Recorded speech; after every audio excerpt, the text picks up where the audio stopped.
Movie की शुरुआत में हम एक आदमी को देखते हैं जो अपना घर छोड़कर कहीं और शिफ्ट होने के लिए पैकिंग कर रहा होता है और उसके आसपास हर तरफ बॉक्स ही बॉक्स बिखरे पड़े होते हैं। फिर तभी पीछे से उसकी पत्नी उसे पुकारती है जो उससे पैकिंग टेप मांगती है, इसलिए वो उसे टेप देने के लिए जाने लगता है। पर वो अचानक से टेप छोड़कर अपने हाथ में हथौड़ा उठा लेता है और फिर उसे लेकर अपनी पत्नी के पास चला जाता है, जिसके कुछ देर बाद उस कमरे से उसकी पत्नी की चीखने की आवाज सुनाई देती है। और जब ये आदमी बाहर आता है तो उसके कपड़ों और हथौड़े पर खून सना होता है, जिसे वो कपड़े से पोंछकर वापस उसी कमरे में चला जाता है और फिर ये सीन यहीं कट हो जाता है। अब अगले सीन में हम मार्को नाम के एक शख्स को देखते हैं जो नौकरी की तलाश में होता है और वहीं हमें पता चलता है कि उसकी पत्नी नौकरी करती है जिससे उनके घर का खर्चा चलता है। यहाँ मार्को कई कंपनीज को अपना सीवी भेजता है और वो काफी लोगों से नौकरी के लिए बात भी करता है, पर उसे कहीं से भी कोई रिस्पॉन्स नहीं मिलता।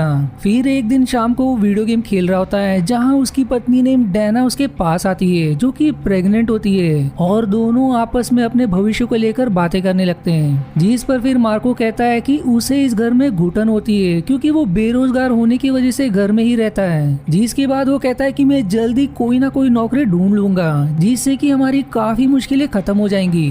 जिसके बाद वो नहाने चला जाता है। अब यहाँ हम समझ पाते हैं कि प्रेग्नेंट होने की वजह से डैना कुछ समय तक जॉब नहीं कर पाएगी और यही वजह है कि मार्को को इस समय एक नौकरी की सख्त जरूरत है। अब अगले दिन फिर से मार्को अपने सीवीज को कुछ कंपनियों में भेजता है और कुछ लोगों से नौकरी के बारे में भी पूछता है। फिर तभी उसकी नजर दीवार पर पड़ती है जिस पर उसे ये लिखा मिलता है कि उसकी पत्नी उसको धोखा दे रही है। अब इस बात को पढ़कर मार्को थोड़ा घबरा जाता है, जिसकी तुरंत बाद उसे ऐसा लगता है मानो कोई मोबाइल फोन बज रहा हो, लेकिन उसका फोन तो उसके हाथ में ही होता है जिसमें किसी का कॉल भी नहीं आया था।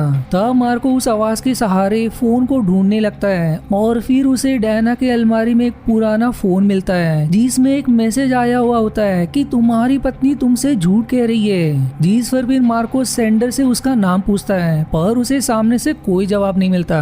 अब शाम को जब डैना घर आती है तो मार्को उसे वो फोन दिखाकर उससे सवाल करता है कि क्या ये तुम्हारा फोन है, जिसके जवाब में वो कहती है कि ये फोन मेरा नहीं है। तब मार्को उसे पूरी बात बताता है, जिस पर उसकी पत्नी उस मैसेज को दिखाने को कहती है, पर तब तक उस फोन की बैटरी ही खत्म हो जाती है, जिससे मार्को डैना को वो मैसेज नहीं दिखा पाता।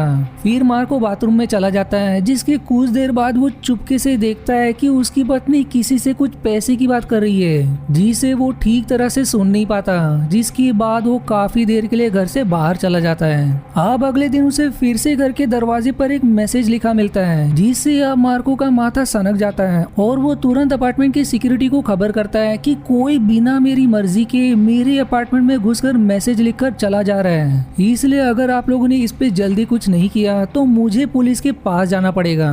जिसके बाद वो अपना पूरा घर साफ करने में लग जाता है और घर का एक एक कोना साफ कर देता है। फिर शाम को जब डैना घर आती है तो वो उसे एक नौकरी के बारे में बताती है, पर मार्को उस नौकरी के लिए मना करते हुए कहता है कि इस हफ्ते तक मुझे कहीं ना कहीं नौकरी जरूर मिल जाएगी। पर इस बात से उसकी पत्नी गुस्सा हो जाती है। अब आगे मार्को देखता है कि उसका पूरा घर वापस से फैला हुआ है, जिस पर फिर वो अपनी पत्नी से कहता है कि मैंने सारा घर साफ किया पर तुमने सब फिर से फैला दिया। और फिर इसी बात को लेकर दोनों के बीच काफी बहस हो जाती है, जिसमें अंत में डैना मार्को को एक थप्पड़ मार देती है, जिसकी वजह से वो उसे घर से बाहर निकाल देता है। फिर अगले सीन में मार्को को उसकी बंदूक के साथ देखते हैं, जिसे वो पूरा खोलकर साफ कर रहा होता है। जिसके बाद अगले दिन मार्को फिर एक बार अपने घर को साफ करता है, साथ ही साथ वो हर उस जगह की फोटो भी क्लिक करते चलता है जिस जगह उसने साफ किया है। जिसके बाद वो अपने बच्चे के लिए एक झूला लेके आता है और उसको जोड़ने के बाद उसकी फोटो क्लिक करके अपनी पत्नी के पास भेजता है और इसकी मदद से उसे वापस घर आने को कहता है। पर तभी फिर से उसके दरवाजे पर एक मैसेज लिखा मिलता है, जिसे देख वो गुस्से में पागल उठता है और फिर उसकी भी फोटो खींच लेता है। वहीं कुछ देर बाद जब डैना घर वापस आती है तो मार्को उससे पिछले दिन के लिए माफी मांगता है, जिसके बाद वो डाना के साथ बैठकर डिनर करता है जो उसने खुद अपने हाथों से तैयार किया था। आप खाना खाकर डैना कहती है कि खाना काफी अच्छा था। फिर वो मार्को से उस झूले के बारे में पूछती है कि आखिर उसके पास झूला खरीदने के पैसे कहाँ से आए, जिस पर फिर मार्को कहता है कि उसने अपनी बंदूक बेच दी और ऐसा कहकर वो खिड़की के पास आके खड़ा हो जाता है। और फिर तभी उसको एक बाहर आदमी दिखाई देता है जो अपने ट्रक को ठीक कर रहा होता है, पर वो आदमी अनजान कारण से मार्को को घूरे जा रहा था, लेकिन मार्को उस पर ज्यादा ध्यान नहीं देता और बीती दिन की सारी बातें डैना को बताने लगता है। जिसके बाद वो अचानक से कमरे में आ जाता है और अपने जूते पहनने लगता है और डैना के पूछने पर बताता है कि ये सब शायद मकान मालिक कर रहा है। शायद वो चुपके से आकर ऐसी चेतावनी भरे मैसेज लिखकर यहाँ से चला जाता होगा, इसलिए आज तो मैं उसको मार दूंगा।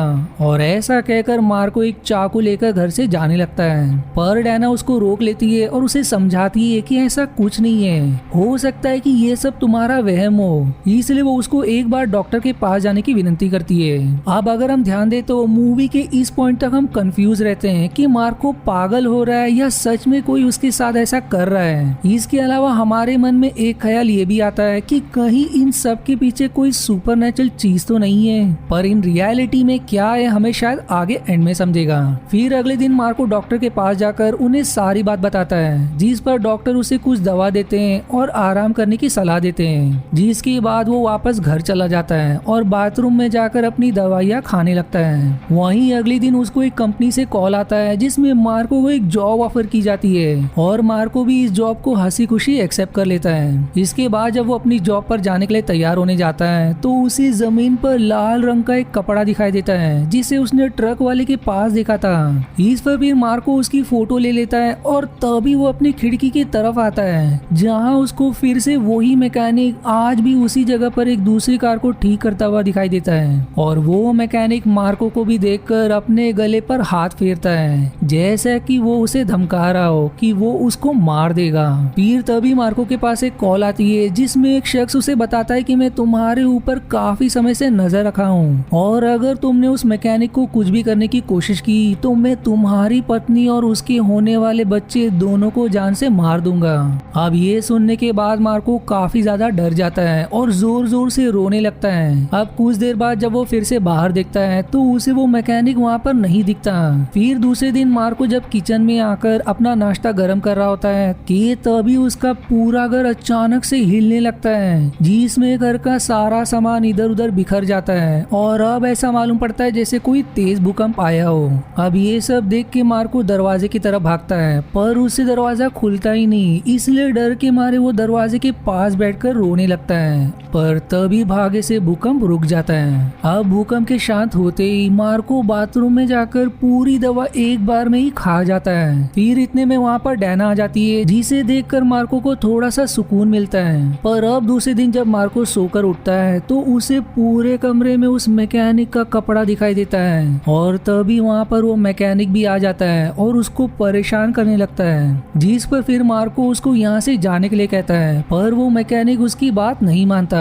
तब गुस्से में मार्को चाकू से उस मैकेनिक का हाथ काट देता है जिससे कि फर्श पर काफी खून बिखर जाता है। वहीं वो मैकेनिक बाहर जाने के बजाय अंदर कमरे की ओर भागने लगता है और जब मार्को उसके पीछे कमरे में जाता है तो उस मैकेनिक की जगह अपनी पत्नी को वहाँ पर पाता है जिसकी हाथों से खून बह रहा था। तभी फिर घर की बेल बजती है, इसलिए मार्को उसे कमरे में ही बंद करके बाहर जाता है जहाँ एक आदमी आया हुआ था जो इनके पूरे घर को चेक करना चाहता था, जिसको मार्को मना करता है लेकिन वो जबरदस्ती घर में घुस जाता है और हर कमरे में जाकर वहाँ का टेम्परेचर नोट करता है। जिसके बाद वो आदमी उस कमरे की तरफ बढ़ता है जहाँ पर मार्को की पत्नी थी, जहाँ जब वो उस कमरे के दरवाजे को खोलता है तो उसे वो कमरा खाली मिलता है और उस कमरे की फर्श भी बिल्कुल साफ होती है। जिस पर फिर वो उस जगह का भी टेम्परेचर लिखकर घर से चला जाता है। फिर कुछ देर के बाद डाना घर आती है जिसे देखते ही मार्को सबसे पहले उसका हाथ चेक करता है और उसके हाथ को सही सलामत देखकर उसको लगता है कि वो सब उसका एक वहम था। इसके बाद अब वो अपने डॉक्टर के पास चला जाता है जहाँ पर डॉक्टर उससे उसका हालचाल पूछती है और उस पर कुछ टेस्ट परफॉर्म करती है। पर फिर तभी बातों ही बातों में डॉक्टर उससे सवाल करती है कि क्या तुमने घर को अच्छे से साफ कर लिया।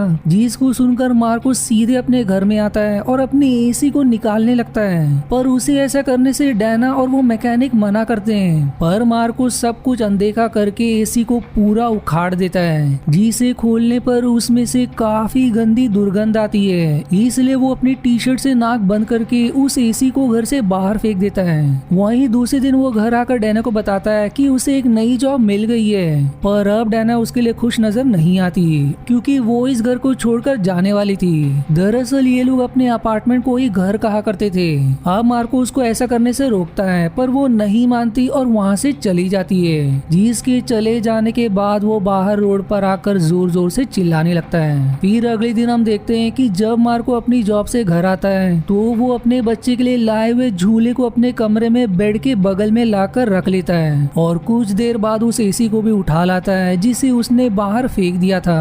और इसी कंफ्यूज एंडिंग के साथ ये मूवी यहीं समाप्त हो जाती है। अब मूवी खत्म होने के बाद काफी सारा सवाल छोड़ जाती है, जैसे कि उस पहले शख्स ने अपनी पत्नी को क्यों मारा और मार्को के साथ आखिर हो क्या रहा था। वहीं एक और सवाल कि डैना ने मार्को को क्यों छोड़ दिया। तो इन सब का जवाब मैं एक एक करके देने की कोशिश करूंगा। पहले तो मेरे हिसाब से ये अपार्टमेंट शराबित है, जिसमें आने वाले लोगों को ये हेलुसिनेट करवाता था और यही वजह रही होगी कि मूवी की शुरुआत में वो लोग इस अपार्टमेंट को छोड़कर कहीं और शिफ्ट होने वाले थे, लेकिन इस अपार्टमेंट ने पति के दिमाग पर काबू कर लिया और उसके हाथों उसकी पत्नी की हत्या करवा दी, जिसके बाद जाहिर है कि उसे जेल हो गई। फिर उस अपार्टमेंट में मार्को और डैना रहने आए, जहाँ ये अपार्टमेंट मार्को के दिमाग से खेलता रहा और उसे तरह तरह के मैसेजेस दिखाता था, जिसकी वजह से वो असली और नकली चीजों में फर्क नहीं कर पा रहा था। इसीलिए मार्को हर एक चीज की फोटो क्लिक कर लेता था, जिससे उसे पता रहे कि जो वो देख रहा है वो सच में है या नहीं। पर वो अपार्टमेंट लगातार मार्को के ऊपर नई नई ट्रिक्स आजमाता रहा, जिससे मार्को आखिरकार पागल हो गया और उसके इसी पागलपन के वजह से डैना उसे छोड़कर चली गई। वहीं बात करें 413 की, जो कि उनके अपार्टमेंट का नंबर था, तो ये नंबर वैसे तो एंजल्स का नंबर माना जाता है, जो लोगों को खुशहाली देता है, लेकिन मूवी में बिल्कुल उल्टा दिखाया गया है, जहां ये अपार्टमेंट लोगों की जिंदगी तबाह कर रहा है। आई होप कि मेरे एक्सप्लेनेशन से आप सहमत हो, पर यदि आपका कोई और थियरी हो तो मुझे कमेंट में जरूर बताएं। और आज के वीडियो में इतना ही। आशा है आपको मेरी एक्सप्लेनेशन पसंद आई। यदि हाँ तो प्लीज वीडियो को लाइक करना और चैनल को सब्सक्राइब करके सपोर्ट करना ना भूलें। मिलते हैं अगले एक्सप्लेनेशन वीडियो में, तब तक के लिए धन्यवाद दोस्तों।